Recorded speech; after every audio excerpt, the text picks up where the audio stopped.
"2,500 years ago, a Greek city flourished in a quite spectacular way. Out of this place came extraordinary things: philosophy, theatre, and a great political idea. The city was Athens, the idea, democracy. Democracy triumphed briefly, then was forgotten. Yet today we venerate it as the cornerstone of Western civilization. In Washington, the greatest superpower in the world champions Athenian ideals: liberty, equality, and freedom of speech. But are we really the guardians of Greece's golden age? These perfect white columns seem to me to be a great metaphor for what we've done with the classical past. We've taken the world of the ancient Greeks and we've whitewashed it. We've turned it into a kind of fantasy. We look back at ancient Athens and we see what we want to see, not what was actually going on.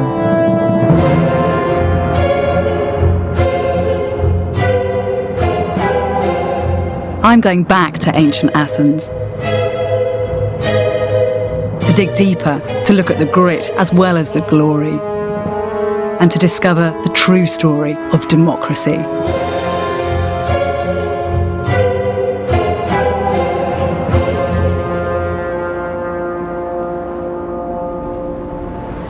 If you say the name Athens, certain images immediately spring to mind.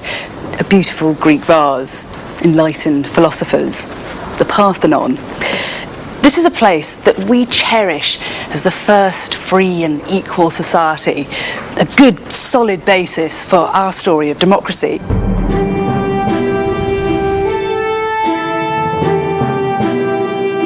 But beneath the Golden Age ideal was a city that constantly voted to go to war, and that ruthlessly carved out an empire to enrich itself. A city which championed freedom of speech, but couldn't tolerate criticism from within.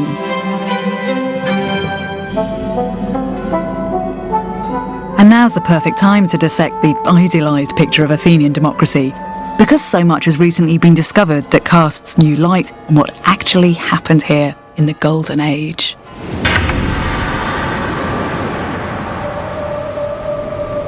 "500 years before the birth of Christ, 3 centuries before the rise of Rome, the world was dominated by the great empires of Asia.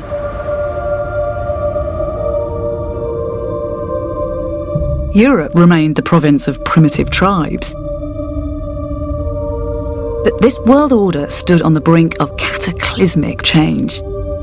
A new power, Persia, had swallowed up the great civilizations of the Middle East, forming the world's first superpower. The empire of the King of Kings spread from the mouth of the Indus to the gates of Europe. But beyond the borders of this first world empire, a small, dynamic place was making a noise. Wedged between east and west lay a mountainous collection of islands and strips of land, each ruled by one of hundreds of rival city-states. Just one of these was the ancient city of Athens. In the 6th century BC, Athens was dominated by the Acropolis, a jagged fortress of prehistoric limestone, crowned with simple stone structures where the people made sacrifices to their gods. In its shadow was the Agora, the centre of the city, where the Athenians came to buy and sell, talk and debate. It was the hub of Athenian life, one of the busiest, noisiest places in the Greek world. It's probably huge private buildings and small sanctuaries and things of that sort. Archaeologists have been excavating this site since the early 1930s. Their basement storerooms are packed with artefacts from 5,000 years of Athenian life. John Camp showed me round. How many artefacts have you got in here? Catalogued one, something like 250,000. And then we keep a great deal of the pottery and fragments because that tells us the date. And down here, The layers of archaeology here show us that Golden Age Athens was built on prehistoric foundations. before it was the civic center, it was a burial ground. And so in the Iron Age and Bronze Age, there were lots of tombs. We have several hundred tombs, and so we have the remains of various people who were buried here long before this was the center of town. So this is, what, about 1000 Somewhere BC? between 1000 and 1500 BC. I think we always forget that the classical Athenians were walking on the ghosts of the past. You know? Yep, very definitely. In recent centuries, the Greek states had emerged from a dark age and transformed themselves. Greek shipping now spanned the Mediterranean, making trade with Palestine, Africa, Italy, and the Black Sea.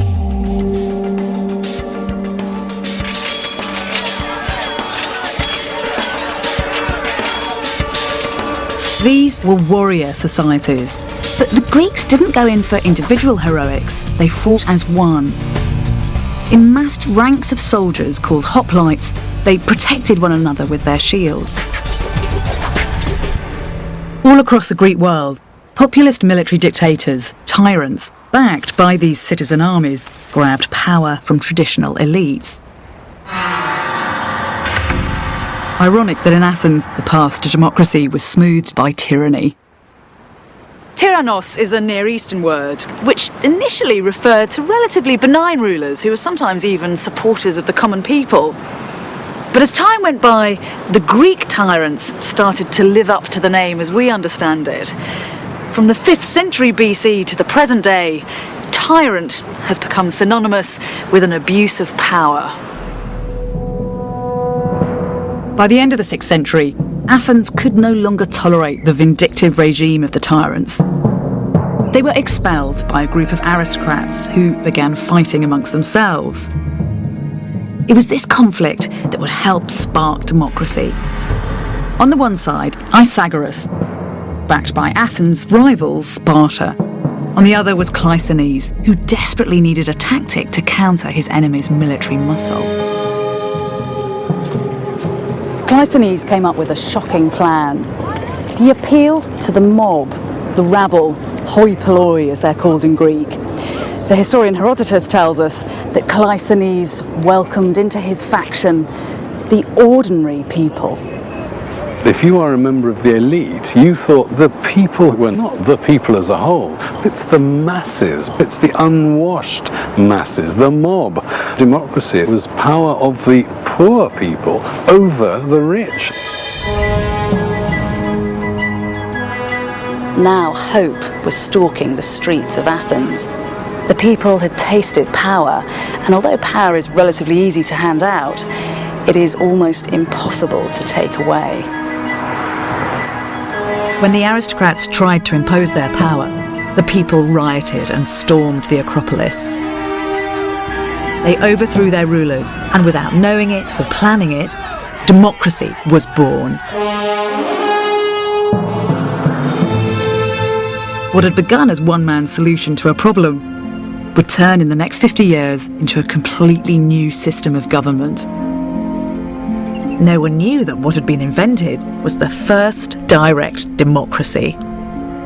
At the time of Clístenes, the concept didn't even exist. The word democracy comes from demos, people, and kratos, power or grip. Mind you, it caught on pretty quickly. Within a couple of generations, the word was everywhere, and soon the city would worship democracy as a goddess. Democracy is an extraordinary surprise. They didn't replace one set of rulers with another set of rulers, as has happened for thousands of years in the West. They said, no, actually, why don't we try something extraordinary? We can rule ourselves. In a world controlled by kings and cliques, the Athenians created, almost by accident, a remarkable experiment in direct popular rule. And they transformed their city specially to house the new system. Opposite the Acropolis, people would assemble on the hill of the Pnyx. Any citizen was allowed to attend, and a vote of the assembly was law. The assembly was chaired not by career politicians, but by ordinary citizens chosen at random for a term of 1 month. They were put up at state expense in the circular tholos. Next door was the council chamber, where 500 ordinary citizens met each day. It was their job to prepare the agenda for the assembly back on the hill of the Pnyx. If we were to follow Athens' example, we would have a different prime minister each month selected by lot, and we would all take our turn in parliament. They didn't elect people to make decisions for them, they ruled and were ruled in turn. Was this section excavated? We have reason to believe that this is one of the law courts. Archaeologists have unearthed tangible proof of the Athenian pursuit of equality. Because of this They found an Athenian ballot box. When it was excavated, little bronze discs like this, 7 of them were found, and they carry an inscription on them, as you can see. They say, public ballot. And you as a juror in the law courts would be given 2 of these, one with a solid axle and one with a pierced axle. One disc represented a vote for guilty and the other for not guilty. You would hold them so people couldn't see which way you were voting, throw one into the ballot box, and a verdict would be arrived at. Fantastic. A lot of thought has gone into this, hasn't it? No, they want to make sure that the jurors don't feel coerced in any way. Yeah, so plenty of checks and balances. It has to be a secret ballot. The courts are tremendously important for the functioning of the democracy. Yeah. Mind you, I'm a woman, so I wouldn't have been allowed to vote. That's true. I'll do it now. To make sure that the jurors were fairly chosen, brilliant technology was devised. This is called a kleraterion, and it was a random selection machine. Now, how it works is that individual citizens would have their names inscribed onto metal tags that would then be inserted into each of these slots. Down the side here, there would have been a wooden chute, which of course hasn't survived over the millennia, and down the chute would be sent black and white marble balls. If your name lined up with either a black or a white marble ball, it meant that you were or you weren't going to be selected that day. And because this process happened every day that there was democratic business to be done, it was impossible to bribe jurors or to pull rank so that you were always chosen. It shows just how important equality and fair play was to the early democracy. In theory, you can be the magistrate that proposes a law, you can sit in the assembly and vote for the law, and then 4 months later you could be sitting on the jury that's going to decide how it's to be interpreted or if it's even constitutional. You can hold any office in the state. A seismic shift had occurred, but in a world where rule by the many was confined to one city in 1,000, the survival of the infant democracy was in peril. Democracy might not have survived had it not been for a windfall that made Athens rich. At the bottom tip of the Athenian peninsula lies Laurium, the industrial heart of ancient Athens.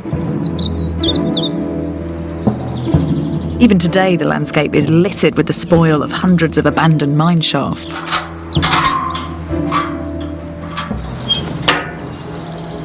Although off the tourist trail, Laurium has an important story to tell. That the Athenian Golden Age was actually built on silver. People have been mining here since the early Bronze Age because the rock is so rich in mineral deposits. But then in 483 BC, the Athenians struck a giant seam of lead, carrying within it precious particles of silver.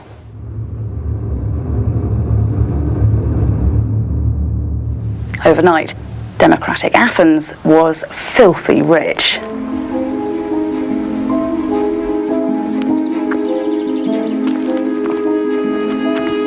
Recent excavations have uncovered a complete settlement of tiny houses and streets.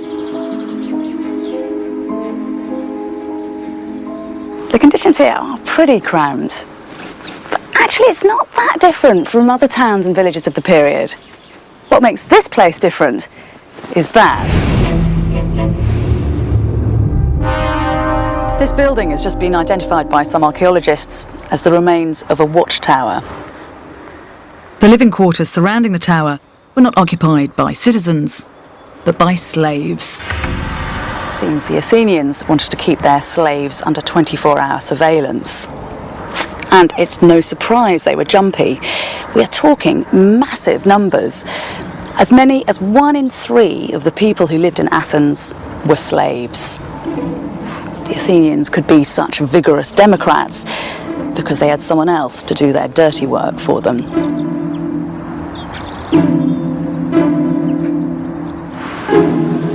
The Athenian citizens felt their freedom all the more keenly as the owners of people who had lost theirs. In ancient Greece, liberty has an inflection which it doesn't have in our society, namely there are an awful lot of unfree people, I mean slaves. And in fact, not far from where we're standing right now was one of the slave markets in the centre of Athens. We mustn't forget the dark underside of the democratic achievement. Most slaves began their lives as free men and women, but were forced into a life of manual labour when they became prisoners of war. They were bought and sold, separated from their families, sterilised so as not to breed. It wasn't only slaves. In fact, 9/10 of the population were barred from voting.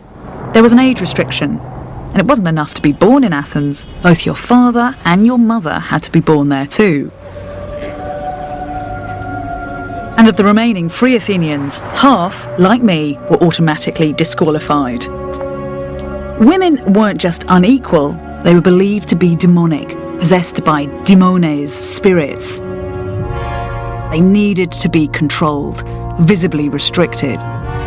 In fact, the first hard evidence of the full face veil comes from Athens. Women were not meant to be seen. All the evidence of vase painting would suggest that the woman is veiled. She has her cloak draped over her head. Should we ever have a go? Sue Blundell is researching the status of women in Athenian society. And just drape it over your arm like that. Then if you want to cover your face, you can go like that. Yes. Lovely. Well, look, I match. Sophocles said, "Silence is the greatest ornament of the woman." I feel nicely silent like that. I hate it. It makes me feel really claustrophobic. The message that's being sent out is that a married woman is the possession of the man. Yes, he is the one person in her life for whom she will unveil herself, yes. It wasn't only Athens, almost every society till the 20th century has been fiercely patriarchal. But there was, in that searing mass of experimentation, the possibility that something different could have been done. Where do we hear about that? We hear about it as a joke. Aristophanes imagines what would happen if women took over. We hear about it as philosophical thought. So Plato imagines what happens if we got rid of the family and had women as well as men as guardians of his republic. But of course it didn't happen. Only the free men of Athens could belong to the Democratic Club, which met together on the Pnyx. At dawn, Athenian citizens would come here to sit around on the bare rock and debate in the assembly how it was that they should run their own lives.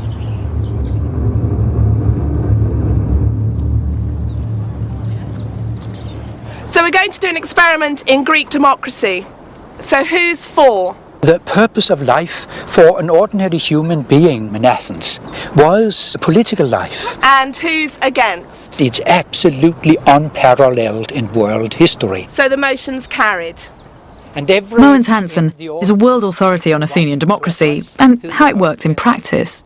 This is where the people meet to pass their laws, to pass their decrees, to elect their prime minister, and they all do it by show of hands. That's the voice of the people.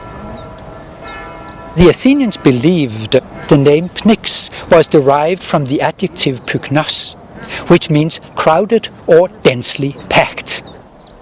The Pnyx covers 2,400 square meters. A person takes up 0.4 square meters if he sits down. Thus, it could accommodate 6,000 citizens. Important legislation needed to be endorsed by a vote of 6,000, and that's exactly the number of people Mearns has worked out could fit onto the crowded pnyx. But it's impossible to count 6,000 hands.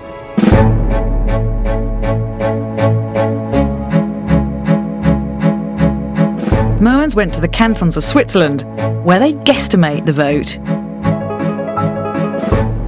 First, I took photos, and then I blew up my photos. And with a pencil, I dotted each hand, so I could check that this was a fair method of deciding a majority in a large assembly.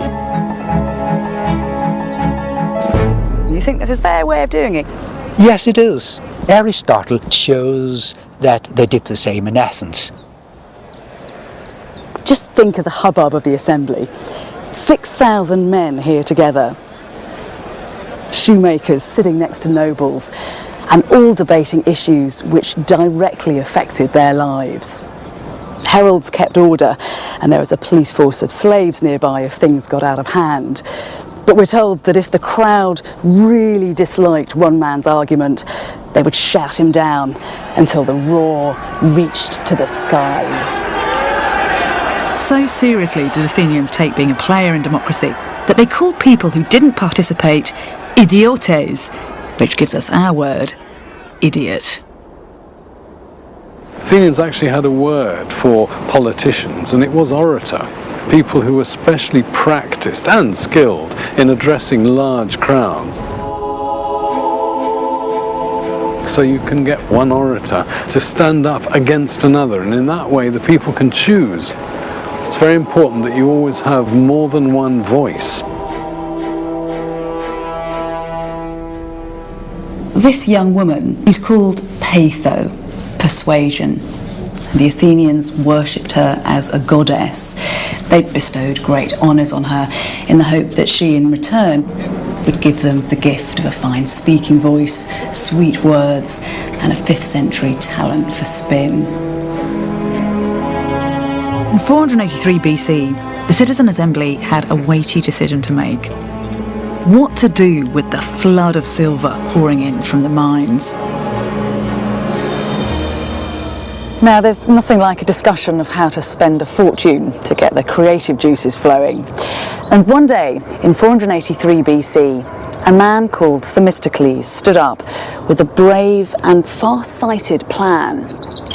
Themistocles wasn't from one of the old aristocratic families. He was someone who'd benefited directly from the new opportunities of democracy.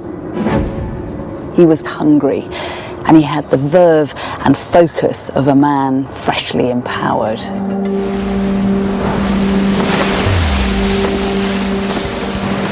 Themistocles' vision was that Athens should command the seas.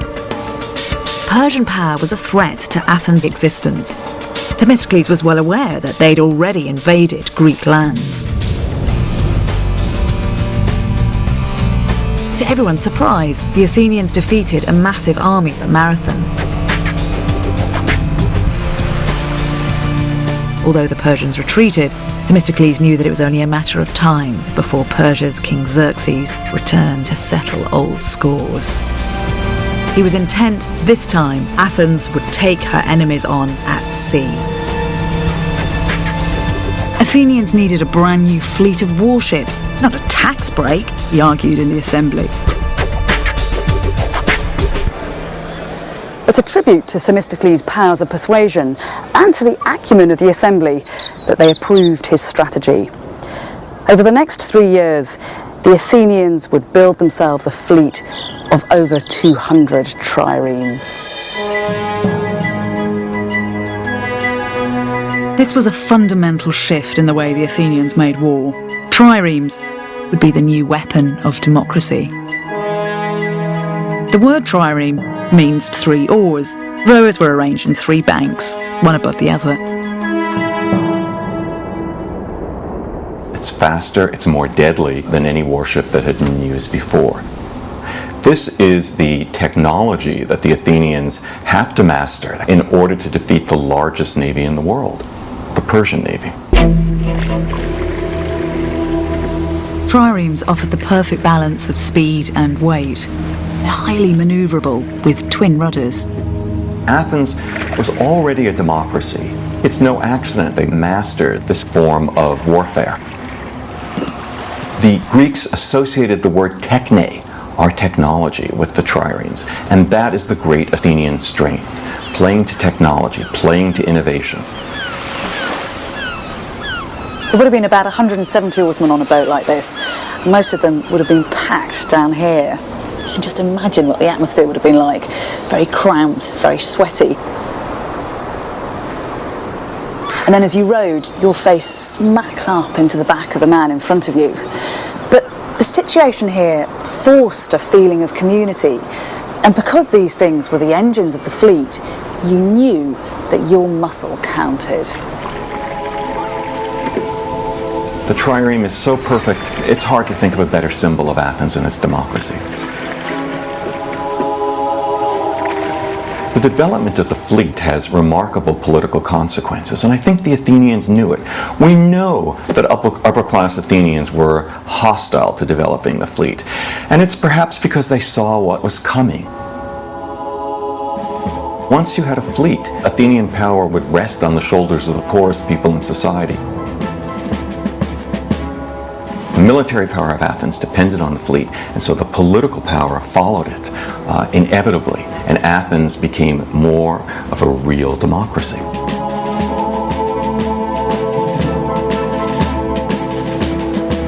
In the east, Xerxes' preparations for conquest gathered pace. He mustered a colossal army from across his empire. Rational debate wasn't enough to decide the Athenian strategy. They needed assurance from higher powers.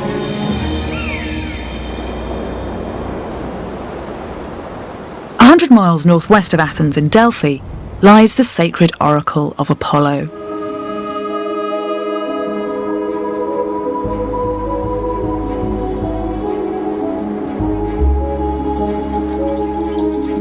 In Apollo's temple, questions were put to the priestess, and her enigmatic replies were then translated by priests. The Athenians came to ask advice. Their question: with what strategy could they best defeat the invading Persians, the mightiest army in the known world? The answer came back. Zeus grants to thrice-born Athena a wooden wall. In this, and only this, shall she be secure. The meaning of the wooden walls was debated on the Pnyx. Some argued it meant the protective palisades on the Acropolis. If the Athenians took refuge there, they'd be safe. Themistocles was in no doubt. The wooden walls meant the navy. In a vote, the Athenians agreed with their admiral. Man, woman and child evacuated their city for the nearby island of Salamis. They waited for the battle to begin.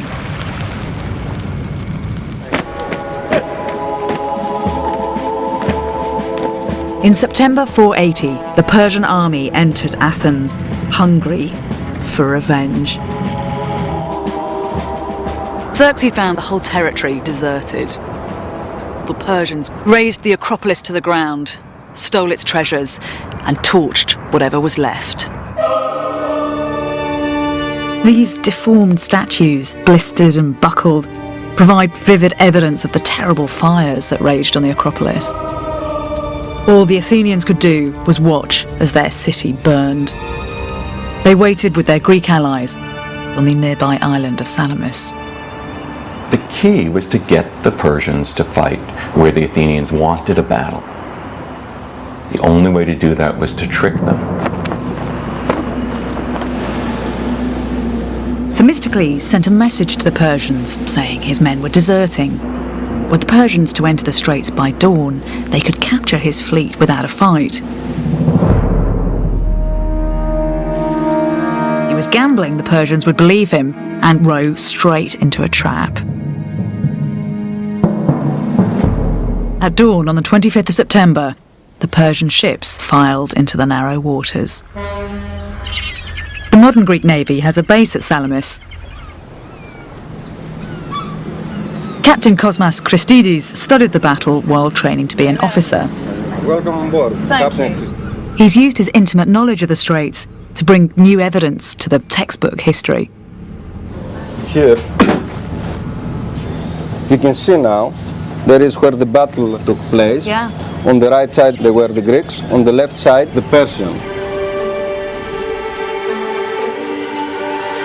The Greeks were outnumbered 2-1, but the Straits were so narrow that only half the Persian fleet could enter. Themistocles had lured the Persians into his trap. The Strait of Salamis, which is around 300 yards, the Persian fleet cannot be deployed. That's very clever, isn't it? Because you've got such a narrow area. So, as you said, Yeah. you're limiting the number of Persian boats that can come in. That's correct. Themistocles also knew that the morning currents and crosswinds would disorientate the Persian fleet. The wind turned them like this, So he wants to ram the side of the boats. and he succeeded. The tactics of a battle were to ram the enemy and then to quickly back off before the enemy could do damage to you.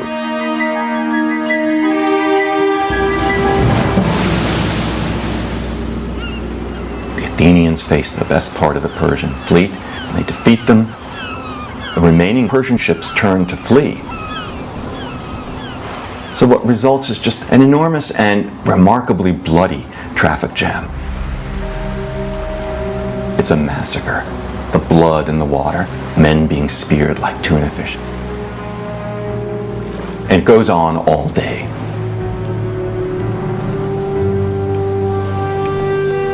Xerxes watched as the Persian fleet was steadily annihilated. This victory would underpin Athenian democracy. One factor which made the democratic experiment the way it was the Persian Wars. Just having a bunch of people coming in, taking over Athens, smashing your statues up on the Acropolis there. You start thinking, hey, why did we win? What makes us different from them? And so if there wasn't a notion of the power of the people as against dictatorship and tyranny before the Persian invasion, there was after. All over the city, public monuments were set up eulogising the victory. The message was clear. Western democracy could and should triumph over Eastern tyranny. The schism between East and West had been set in stone. Salamis is just a key event in Western history. All the things we associate with the golden age of 5th century Greece, the democracy, the art, the literature, the history, the philosophical debates about empire and power above all, that wouldn't have happened without Salamis.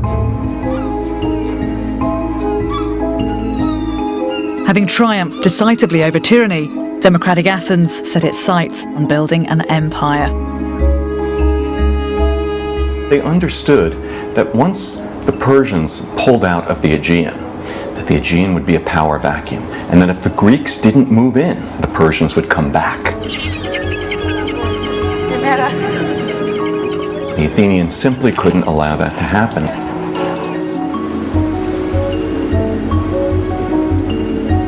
The Greek states that ringed the coast of the Aegean formed a grand confederacy with Athens for protection against the Persians. Historians call it the Delian League, after the small island where the Allies had their headquarters. Delos was a sacred place, the legendary birthplace of Apollo and Artemis. I think the Greeks got it right when they thought the gods of wind, sea and sky roamed round here. It was very astute to base the League here. This was a neutral island. And also primevally sacred. A fog of mystery and superstition surrounded the place. This is not somewhere that you'd have tampered with. To begin with, the League was a huge success. As time went on, it became more and more clear that Athens, with its vast navy, was the obvious leader of the League. Many of the smaller states found it impossible to man a fleet all year round. So it suited both sides for Athens to provide protection and take money from the allies for the service.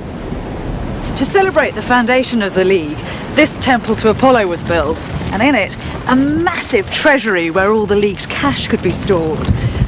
But then, just 20 years later, the League stops building work, which is very odd, because this is the time when the Greek world is at its most prosperous. And then you realise there's something else going on here. Building had stopped on Delos because the treasury of the League had been moved from its neutral territory to Athens itself. Allies who attempted to leave the coalition soon found themselves forced back in by the Athenians. What had once been a mutual defence pact was now looking very much like an empire.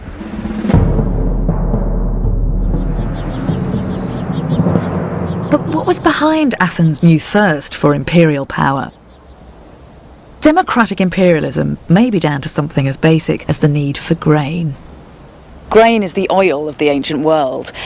Whoever controls its supply can keep a stranglehold on power. Barley or wheat was the staple food of Greece. When it ran short, the people starved. Huge swathes of the landscape around Athens are rocky and infertile. This area is now built up with housing, but these spy photos taken by the RAF during the Second World War show terraces where the ancient Athenians desperately tried to squeeze maximum food out of the soil. 5th century Athens might have been riding on the crest of a wave, but it still needed to feed itself. Proof that Athens was desperate for grain was found in the most unlikely of places. When they were examining the ancient drainage system in the Agora, they found a stone recording payments to Athens. This is an inscription relating to tax, and it tells us that Athens asked Athenians abroad to pay their tax not in silver, but in ton siton, grain. This is a great alluvial. Now, new evidence about how the grain supply motivated the drive for empire has come from Oxford historian Alfonso Moreno. This was much more fertile ground than Athens. He found a whole range of Athenian forts on lush, fertile Euboea. Athens had conquered Euboea, reducing its population to serfdom. So it was very unfortunate to live on flat, fertile land. You do attract gannets. Yes, especially unfortunate if you happen to live right across a very small stream of water from the Athenians. Following rare maps and surveys, Alfonso discovered a network of unexcavated forts, proving successive generations of Athenians spent huge resources on conquering and defending yet more of Euboea. They went so far as to evacuate the entire population of this part of the island, and they moved it out forcibly. How many people are we talking about? It's a good guess that it's probably 50,000 people, and in their place are put 1,000 or 2,000 Athenians. It makes you wonder whether people realize that democracy isn't necessarily a virtuous thing.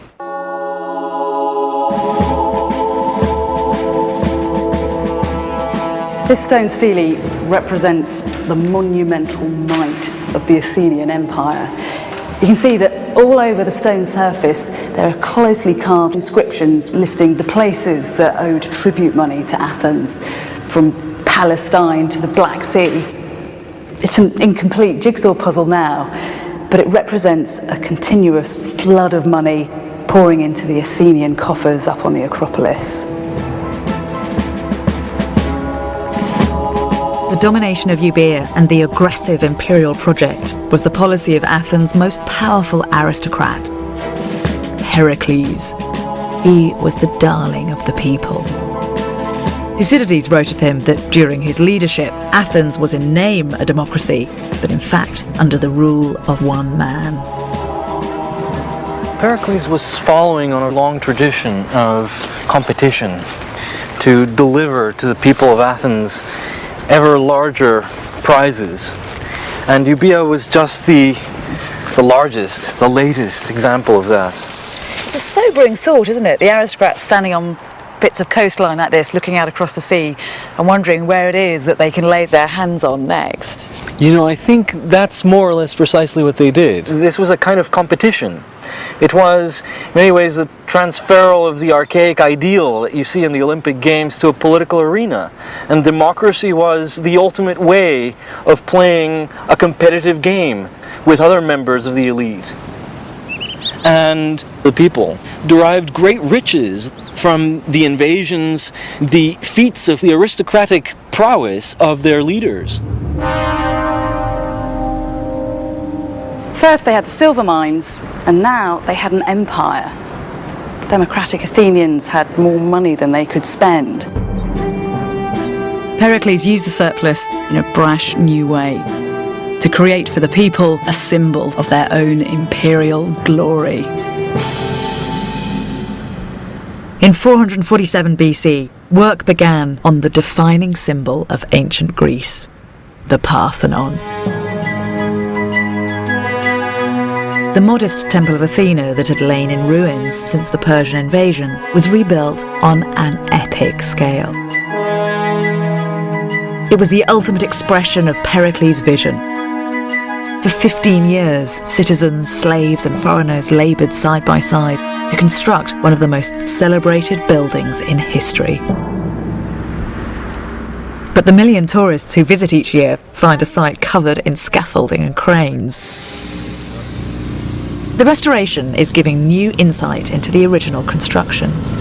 Do you know how many would have been working on here when it was first built? Yes, I believe that it was about 200 people for the erection of the Parthenon. 200? Yes. And from sunrise working to from sunset? sunset. Yeah. Eating in the building.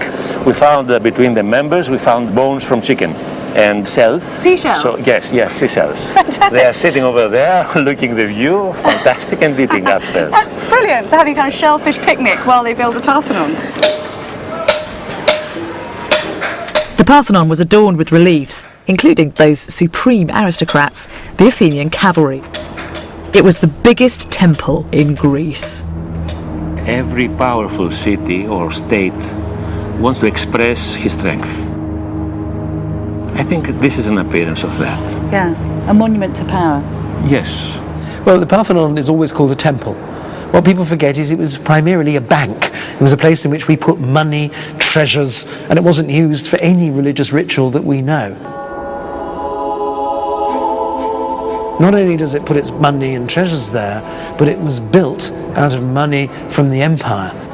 So far from being a symbol of a pure white Hellenism, is a symbol of how Athens asserted power over a lot of rather smaller states and used it to glorify itself. But Pericles' beloved project was stirring up trouble. Factions in the city were enraged that the Democrats could steal from the defence fund to provide sops for the people. They brought their complaint to Pericles in the assembly. The allies must be outraged, they cried. They must consider this an act of barefaced tyranny when they see that with their own contributions, extorted from them by force for the war against the Persians, we are gilding and beautifying our city, dressing her up like a common whore. Pericles' response was as much a defence of empire as it was of its most potent symbol. The allies do not give us a single horse, nor a soldier, nor a ship. All they supply is money, he told the Athenians. It is no more than fair that after Athens has been equipped with all she needs to carry on the war to protect the allies, she should apply the surplus to public works, which, once completed, will bring her glory for all time. It's a politician very cleverly spinning the situation and writing his legacy into the history books.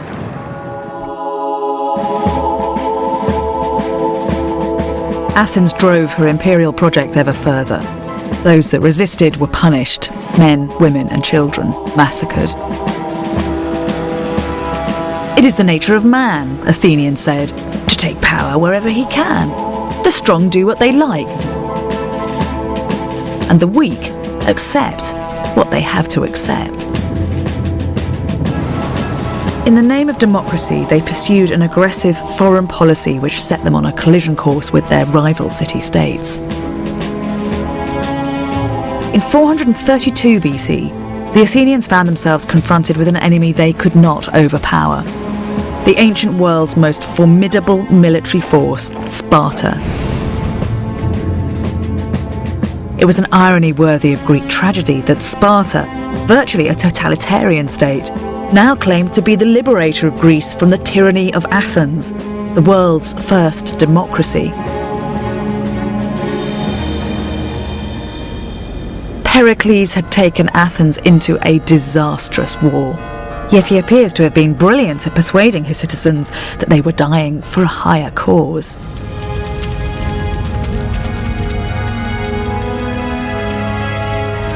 At the annual burial ceremony of the city's war dead, he gave a last impassioned speech in defence of democracy and Athens. I could tell you a long story about what is to be gained by beating the enemy back.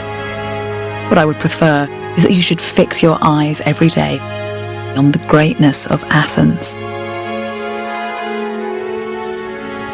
Our constitution is called a democracy because power is in the hands of the whole people. Everyone is equal before the law. What counts is not membership of a particular class, but the ability which a man possesses. They are fine and persuasive words, and for centuries we've chosen to take these as representative of the true spirit of 5th century Greece. But there are many who wouldn't have bought into Pericles' vision of a free and tolerant society. This was a time when unorthodox views were circulating throughout the city, and they were viewed as very dangerous.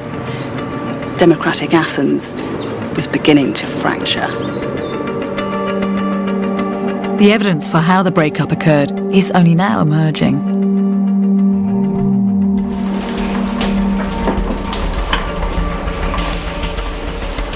Words really were the lifeblood of the Athenian democracy. Here, there are many millions of words that were written in the 5th century BC, which haven't even been translated yet. An unofficial history of the city is starting to emerge. In the year 399 BC, a Greek court tried the philosopher Socrates for crimes against the state. The 70-year-old was found guilty of introducing new gods and corrupting the young. He was forced to drink poison. The city which sentenced him to death wasn't a tyranny or a totalitarian regime. It was a democracy, one of the first democracies and certainly the most vigorous of all time. So how can it be that Athens, the city which created the concept of freedom of speech, should vote to kill one of its wisest citizens simply for speaking his mind freely? In the second part of this series, we'll see how Socrates pushed democratic liberty to its limits and was destroyed. I'll explore Athens in its golden age, home to great artists, philosophers and scientists, but also tearing itself apart from within.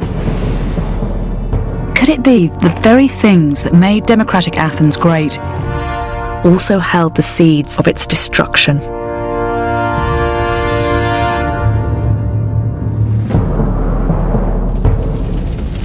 At the end of the 6th century BC, the Greek city of Athens took a dramatic step in the history of mankind.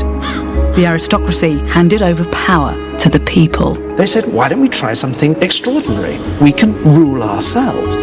This grand experiment in popular rule lasted for just over a century. This we take to be a ballot box. The ordinary men of the city got to make every political decision themselves. Psephos Demosia, which means public vote.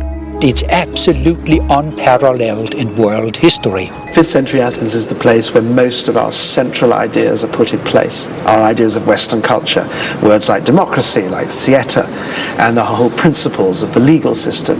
These are an inheritance from Greece. If we want to understand where ideas have come from, we have to go back there. But the Athenian experiment was hardly a utopia. some kind of progressive wonderland. While men were newly empowered, slaves and women remained oppressed.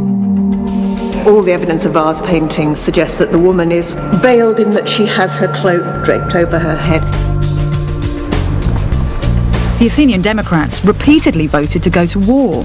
They amassed a vast empire, forcing whole populations to become refugees. The Athenians take overseas territories, dividing them democratically among themselves, and that was essentially what exporting democracy meant. So is our image of Athens benign, high-minded, a solid bedrock for Western civilization? Is all this just a bit rose-tinted?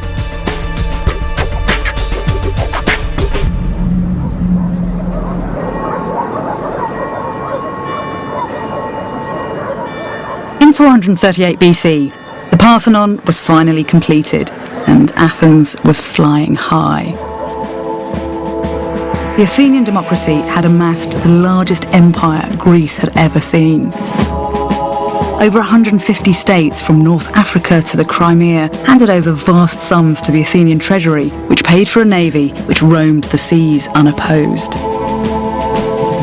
These ships were not for show. In its golden age, there were no 2 years when Athenian citizens did not vote to go to war. Its ruinous conflict with the Spartans, the Peloponnesian War, was to be the backdrop for all its high achievement.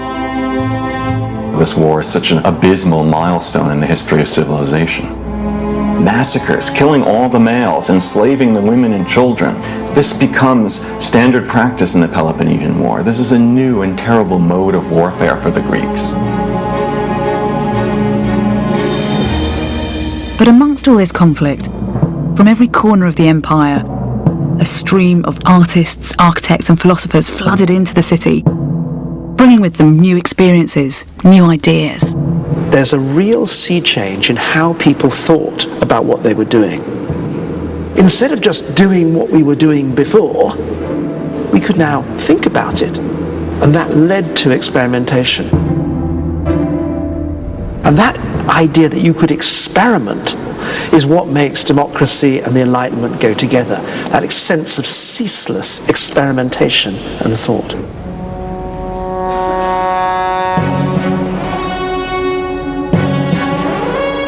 This bronze of a Greek god is one of the most celebrated artefacts of the ancient world. And I think one of the reasons is because despite his antiquity, he looks like us.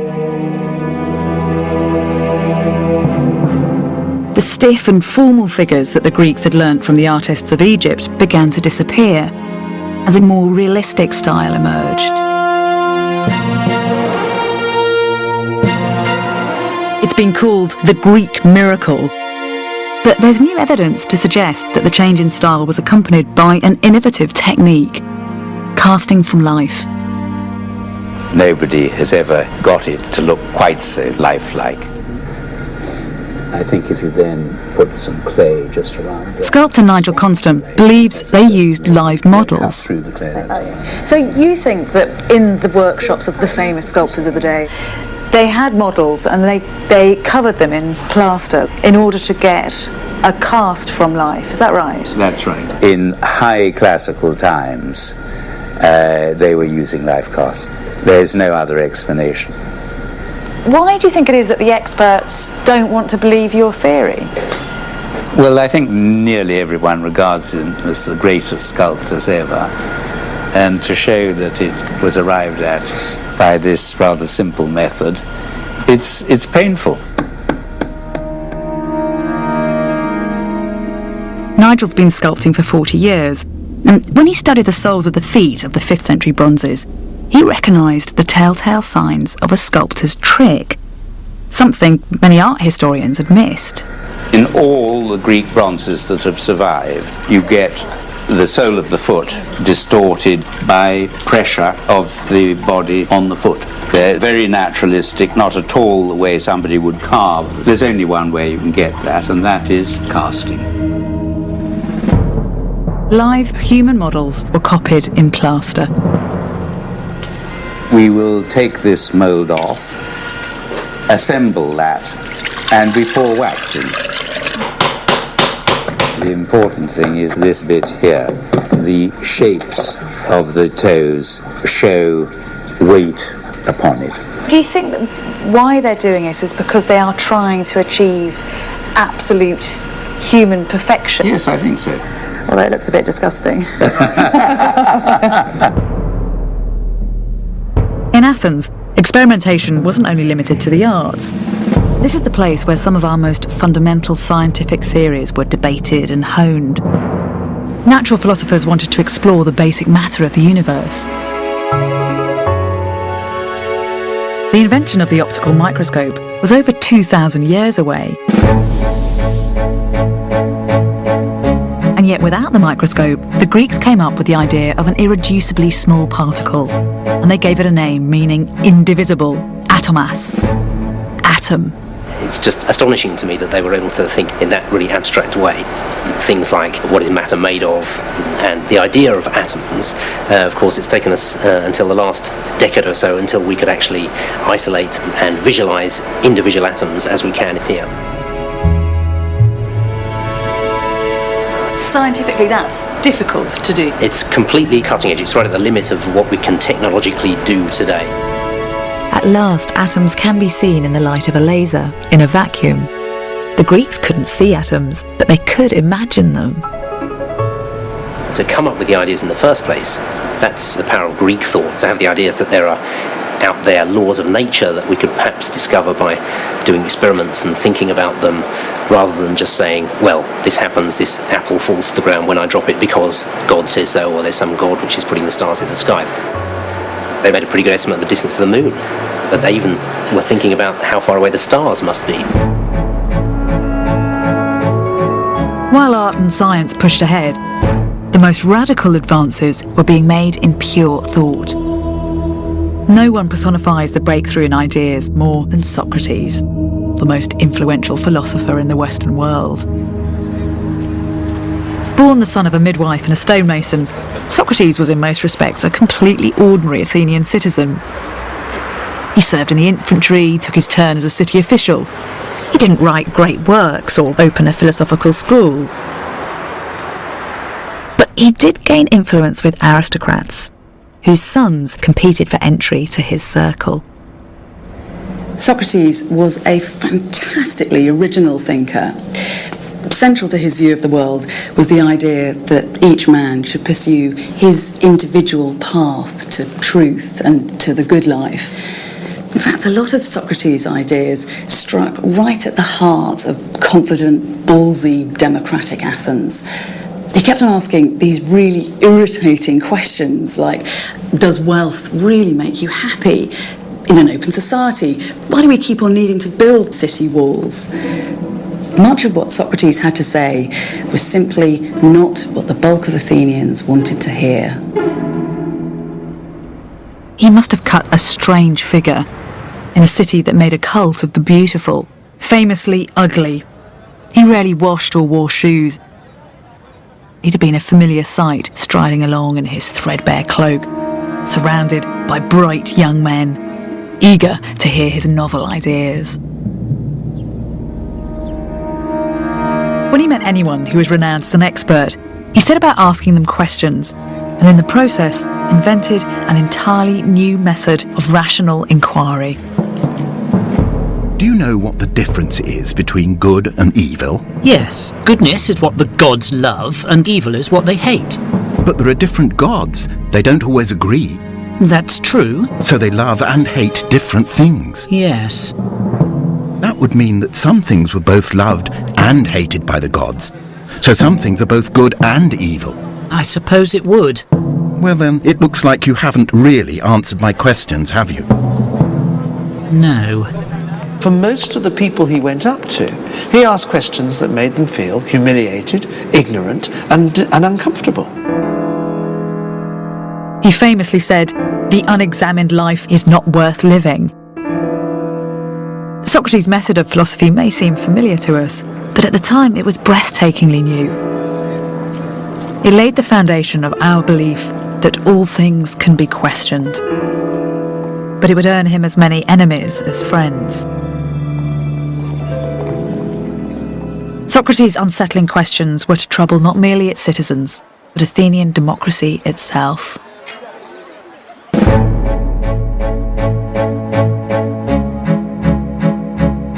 5th century BC saw an explosion in new scientific ideas all around Greece. Philosophers started to develop theories of how the world was made up of atoms and elements, how diseases could be cured, how societies ordered. A new breed, historians, sought to document, not decorate, events. They called it rational inquiry. But rationalism competed with an older worldview, one dominated by the gods, which Athenians learnt as children from epic poems and myths. The Greeks all knew the stories. They knew that the gods and goddesses lived on Mount Olympus, where they squabbled and drank and had affairs with each other. But they also knew that they physically inhabited sacred patches of earth. And so they started to build for them monumental stone temples, earthly palaces for the god tribe.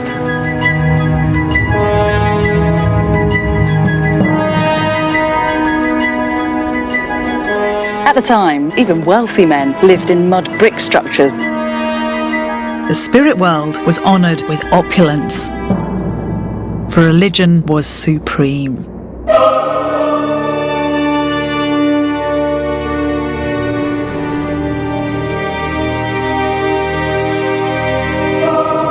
These gorgeous, gigantic structures have come to resemble the essence of Greek culture. They seem solid, confident, robust. But just because the temples have lasted, we shouldn't be fooled into thinking that Greek religious life was all about grand gestures in monumental stone.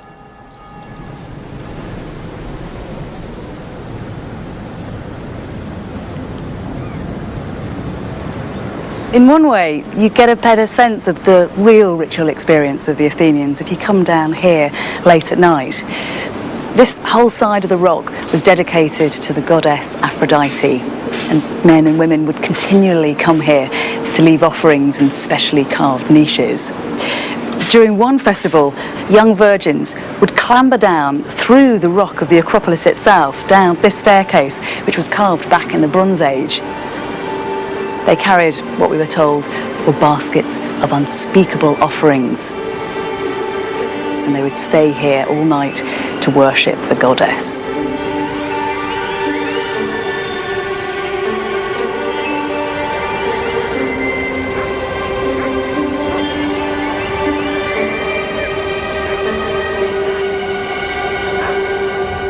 Encouraging women to worship Aphrodite had an interesting political use.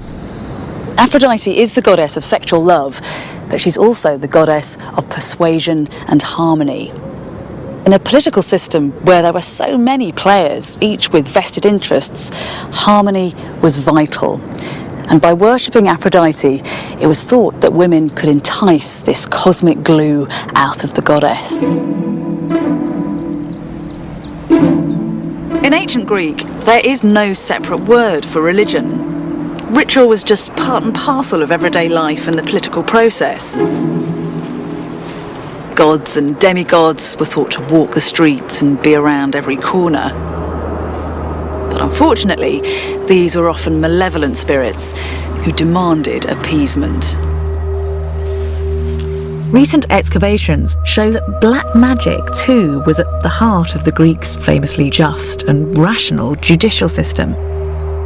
In the main cemetery of Athens, the Kerameikos, underground wells and cisterns have yielded hundreds of curse tablets.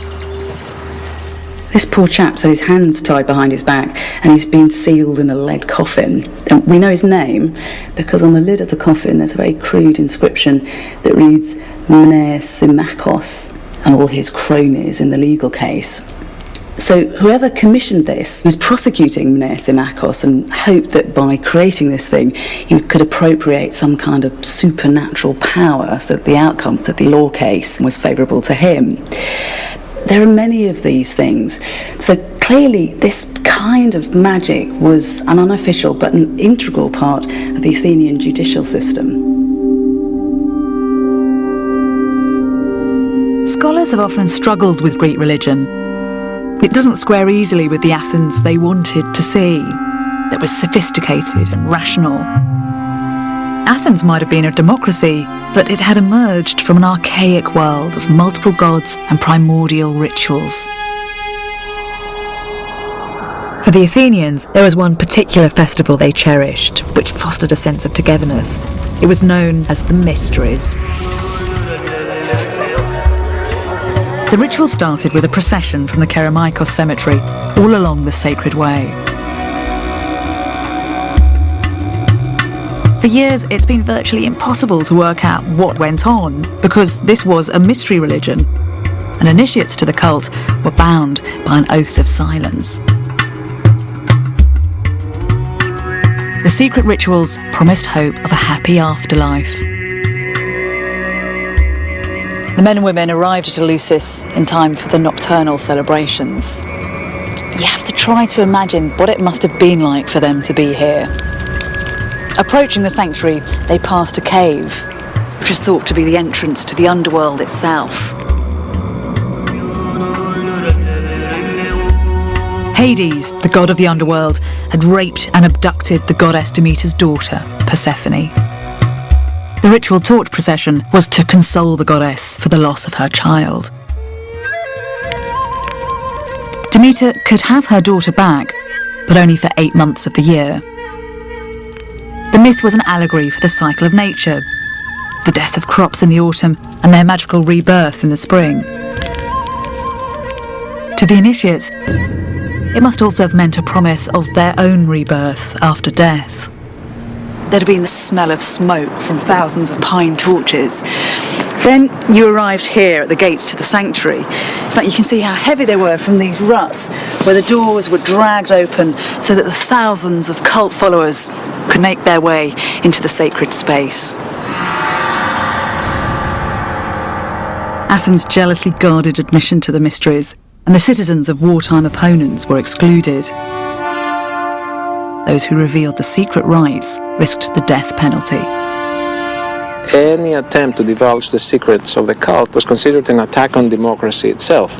Michael Kosmopoulos has been the chief archaeologist here at Eleusis and has studied Greek ideas of the afterlife. This fear of death, progressively it gets more and more intense. The reasons for this have to do probably with the emergence of the individual as a separate unit within democratic city-states, especially Athens. What you're saying is that as you get more of a sense of yourself in the democratic system, that's when you can really start to address what happens to you after you die. Yes, you start wondering about the big issues of life and death. And it is here at Eleusis that people try to find some answers for the first time. There is no heaven or hell. The world of the dead is this place without hope, without joy. Mystery cults has offered a hope at getting a better afterlife. And perhaps even finding your way to the Elysian fields, the closest that Greek religion comes to a notion of paradise. So what would have happened to the initiates once they arrived here? Well, they would line up right there at the end of the sacred way. Each person would come into the temple, and as you can see, this whole building is basically a huge theater. Yeah. The doors would lock, and that was the beginning of the ritual.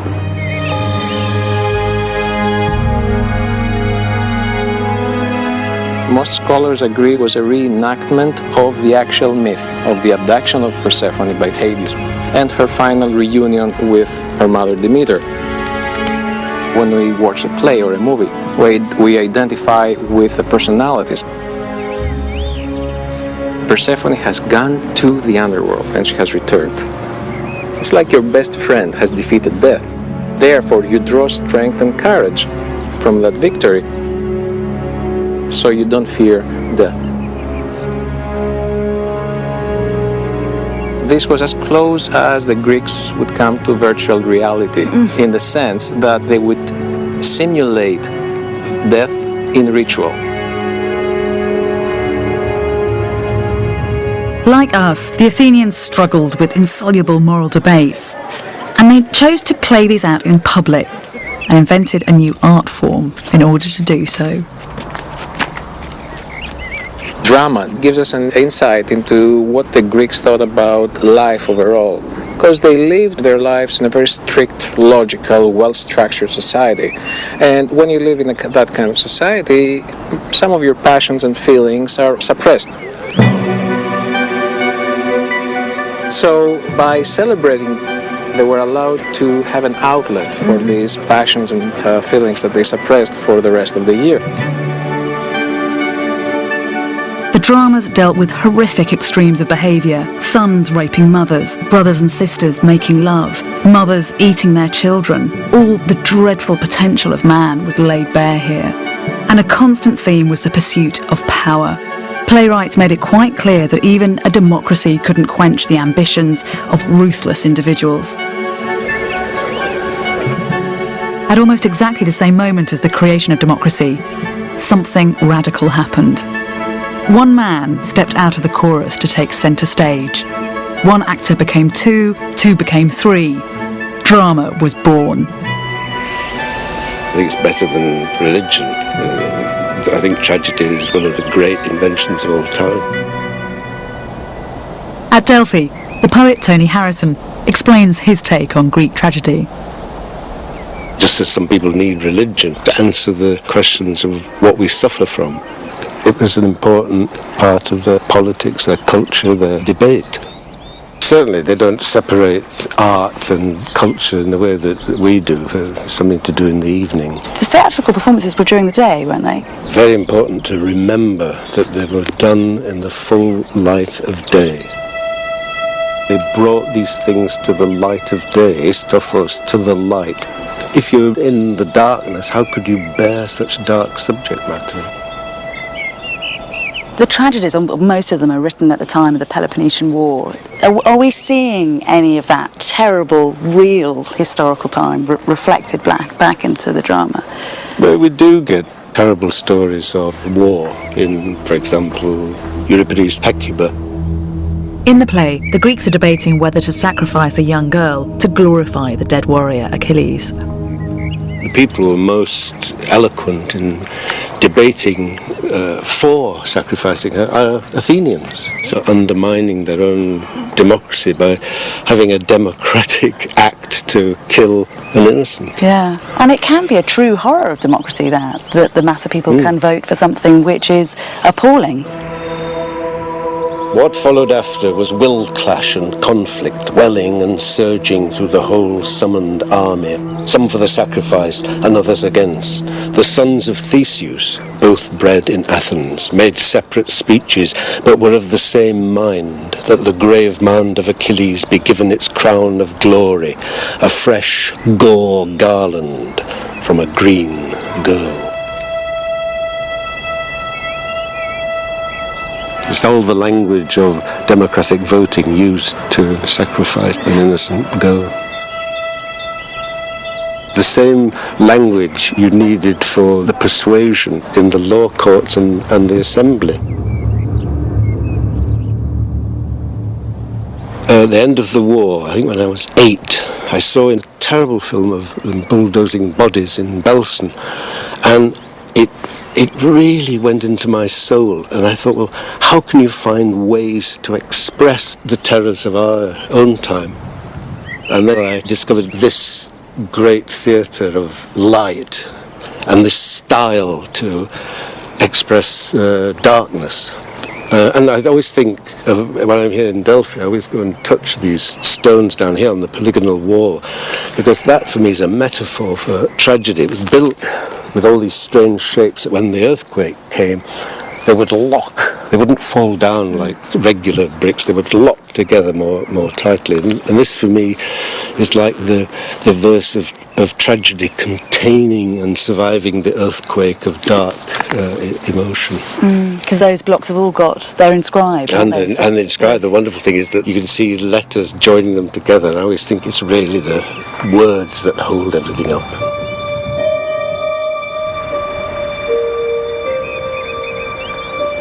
When you hear the words of Greek tragedy, You don't get the impression of a culture that is calm and robust. This feels like a society in turmoil, somewhere that is at once immensely confident and immensely insecure. That tension runs all the way through Athenian society. So in some ways we have this great intellectual explosion of we are now scientists, we can now progress. And all the time Greek tragedy, a new genre, new trendy literature, is reminding us, no you can't. Like Oedipus, you're going to find out that actually when you thought you were in control, you've been sleeping with your mother, you killed your father, your life has been one big sham. The person who thinks he has the answer is the person who's leading himself into tragedy.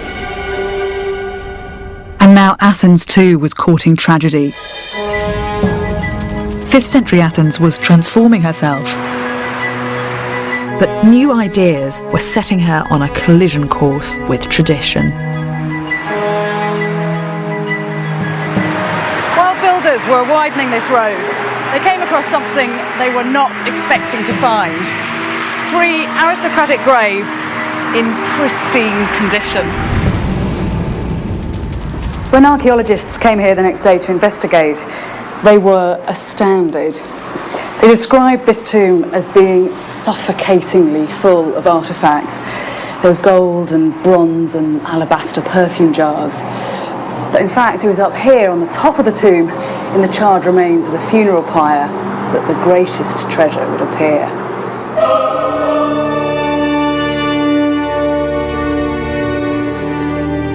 The tomb was clearly of a wealthy aristocrat, someone who could afford such elaborately decorated artefacts.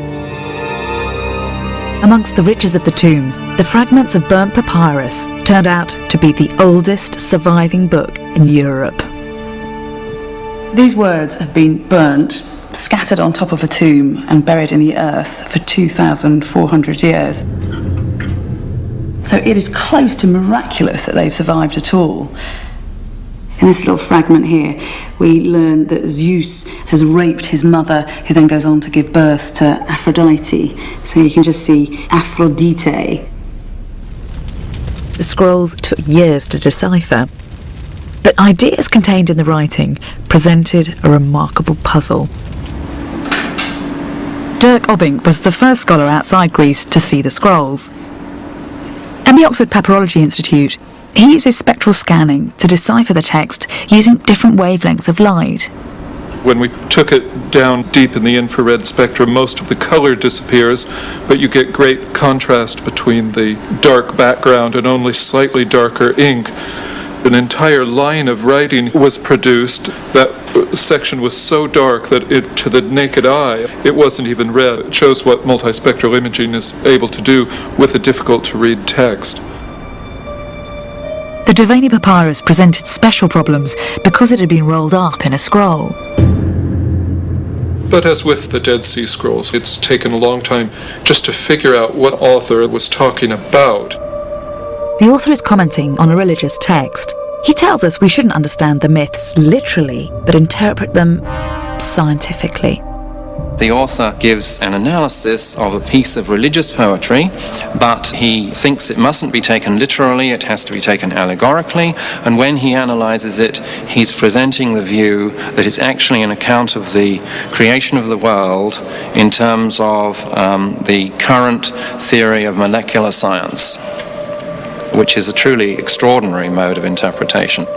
And the kind of thing you might find in the 18th century when Newton was reinterpreting the Bible as showing the latest physics. This scientist who thinks that the universe always existed, has no beginning or end. That's why it's so exciting though, isn't it? Because this is the touch paper at the moment that it's being lit. This is the origins of modern science. It gives us an insight into a period when the Greeks were speculating about the origins of the universe. These theories are incredibly dangerous. In 414, the author Diagoras of Milos, a friend of Socrates, was charged with impiety. The Democracy put a price on his head and demanded that he be assassinated without trial. almost certainly because he dared to write this. Diagoras fled the city. Thinkers like Diagoras were becoming the target of suspicion and persecution because of their ability to mislead the people. Intellectuals and aristocrats would meet behind closed doors and discuss unorthodox ideas at the infamous symposium. That's one of the very peculiar things about the Athenian democracy. It's suspicion of any groups of people getting together. It's hatred of cliques, because they could all be against the democracy. James Davidson has studied the symposium and the various power groups within Athenian society. The Greek symposium is really a group of men who are all drinking together in a very small room. So it's a very intimate kind of environment. The symposium is supposed to be off-duty. They're in a relaxed situation. And you're not supposed to be talking about politics either. This is not a debating chamber. But underneath all of that, this is a way for people to establish links. So politics keeps on creeping in through the back door. The symposium was rich with homosexual overtones, but the erotic dalliances were often a cover for secret networking. Is the homosexual relationship to do with power and status as well as sex?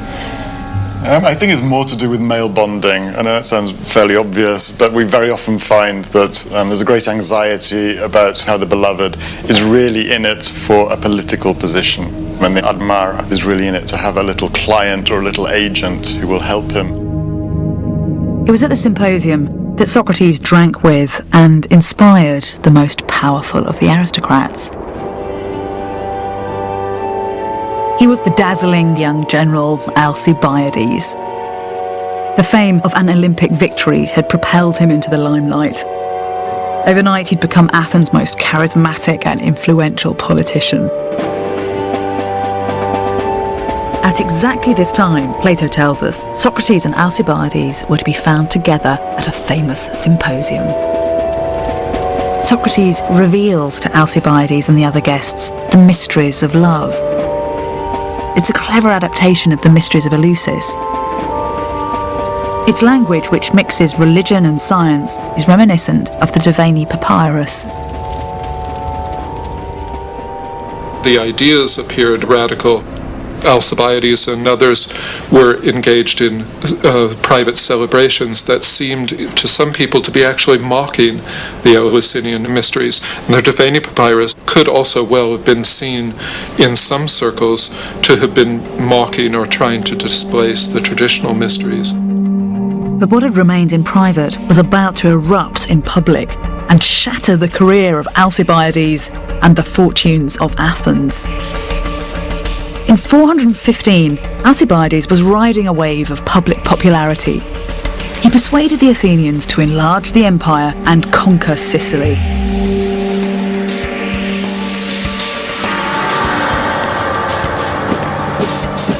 But even before the expedition set off, something shocking happened. A religious scandal. Across Athens, at every street corner, were statues, representations of Hermes, the messenger god. The morning after they decided to sail for Sicily, the Athenians woke up to find hundreds of these statues mutilated, with their noses and erect phalluses cut off. An investigation was launched, and witnesses started to come forward with information about the nocturnal antics of groups of aristocratic young men, debauched dinner parties in which the gods were mocked, and all whispered that Alcibiades was the ringleader. Once the fleet had arrived at Sicily, a boat was sent from Athens to bring Alcibiades back for trial.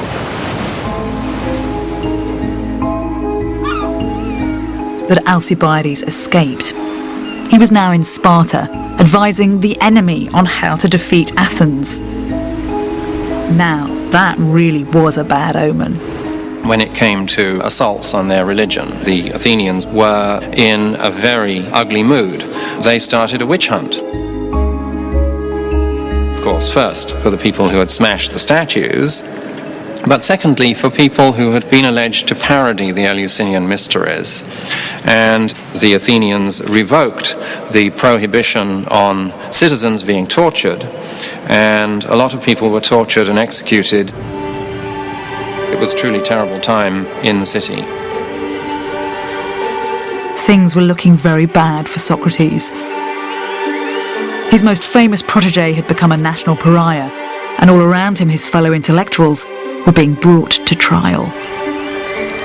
The scene was set for Socrates' own tragic drama. The last decades of the 5th century BC saw the end of the golden age of Athens, as her internal divisions were punished on a massive scale by the might of her foreign enemies. In just 15 years, the democracy itself would crumble. In the year 413 BC, Athens had been at war for almost 20 years with Sparta. Athens' great hope of ending the war had been the brilliant young general Alcibiades, now in disgrace.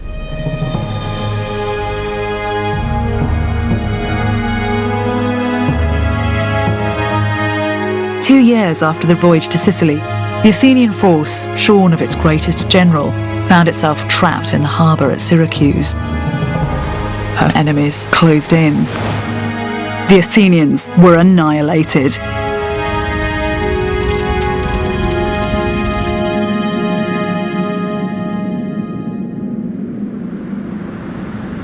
The few survivors started to limp back to the city. The stories they brought with them were so horrific that at first the Athenians refused to believe them. And then when they realised that these things were true, panic swept through the city. After Sicily, things went from bad to worse for Athens. Inside the city, there was political turmoil. The citizens looked for people to blame, persecuting the talented leaders and thinkers who'd once been the democracy's lifeblood. A system that had harnessed the competitive instincts of the aristocrats for the benefit of the people had turned into a regime that drove Athens' finest into the hands of its enemies. Democracy was fatally wounded. Death squads roamed the streets, and in this climate of fear, the Athenians turned on Socrates. For over half a century, Socrates had roamed through Athens, goading the city like a gadfly with his interminable questions. And while the democracy was strong, the Athenians had viewed him with interest. As a bit of an eccentric. But after the horrors of the last few years, he was viewed as a destabilising influence that had to be permanently eradicated. Socrates was brought to trial on 2 counts: for mocking the gods the city believed in, and for corrupting its youth.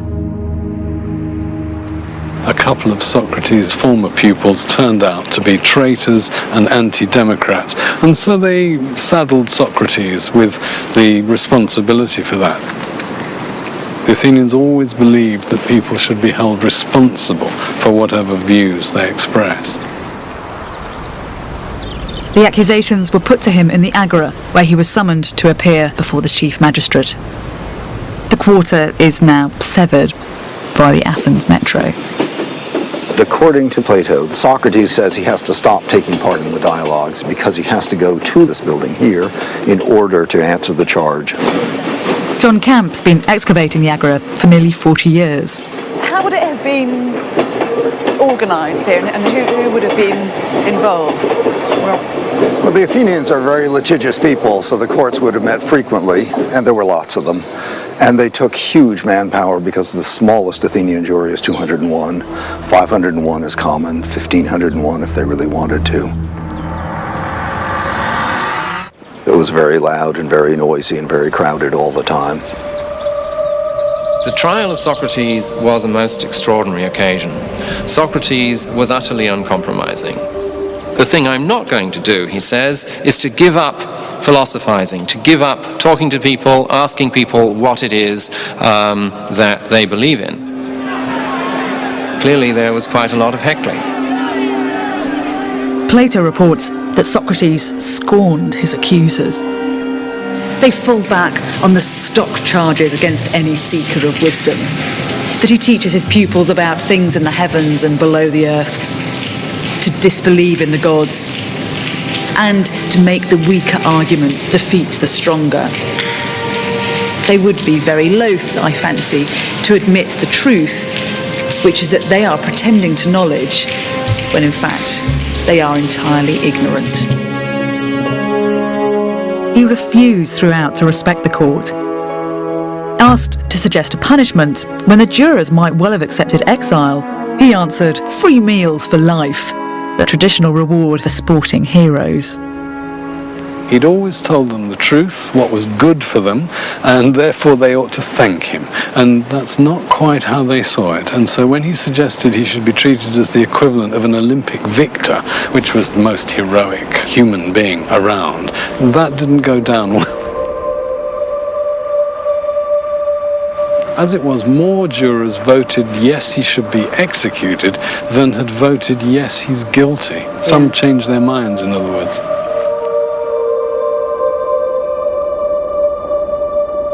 Plato tells us that Socrates made sure he had the final word. The hour of departure has arrived, and we both go our own ways. I to die, and you to live. Which is better? God only knows. It may have been here that Socrates spent his last days, in the small prison in the Athenian agora. On the allotted day, he drank hemlock from a tiny cup. He walked around until his legs grew heavy. He lay down on his bed. Plato was clearly moved. This was the end of our comrade, a man who was best, wisest, and most just of all. But death by hemlock was agonizing. Socrates would have been consumed by pain, vomiting, and diarrhea.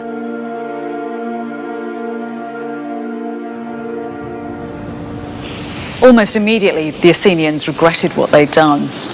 They voted to erect a statue of Socrates just outside the city walls, and Plato, his pupil, would go on to write him into history as the world's first ideological martyr, a martyr to liberty and freedom of speech.